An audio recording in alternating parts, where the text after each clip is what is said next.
Assalamualaikum warahmatullahi wabarakatuh. Pada pandangan peribadi saya, program ni sangat beruntunglah, sangat memberi impak kepada pelajar lah dunia dia sebab dia melibatkan semua kawan asli.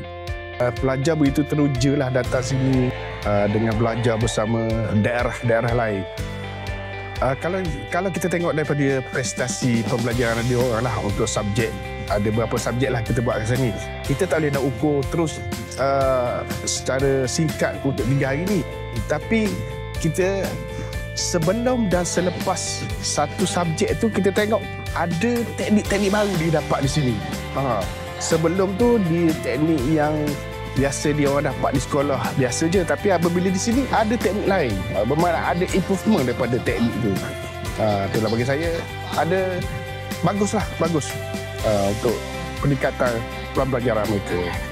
Saya bagi pihak PPD Cameron Highlands mengucapkan jutaan terima kasih kepada pihak Yayasan Pahang kerana memberi pendedahan kepada pelajar kami, walaupun jauh tapi ini sangat bermakna kepada pelajar kami untuk Yayasan Pahang merasa suasana universiti.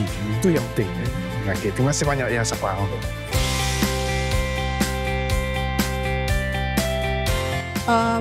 Perasaan saya rasa sangat gembira sebab dapat jumpa kawan-kawan yang berbagai daripada bermacam-macam bagai sekolah.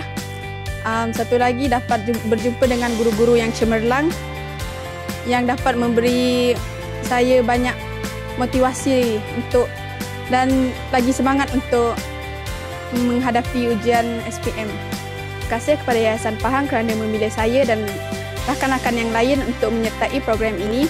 Saya harap dengan program ini kami semua dapat memberi keputusan yang lebih baik dan cemerlang dalam SPM tahun 2025.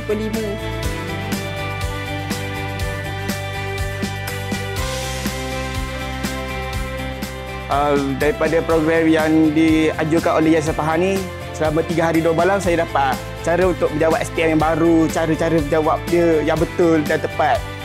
Okey, terima kasihlah kepada Yayasan Pahang kerana mengajukan program ni.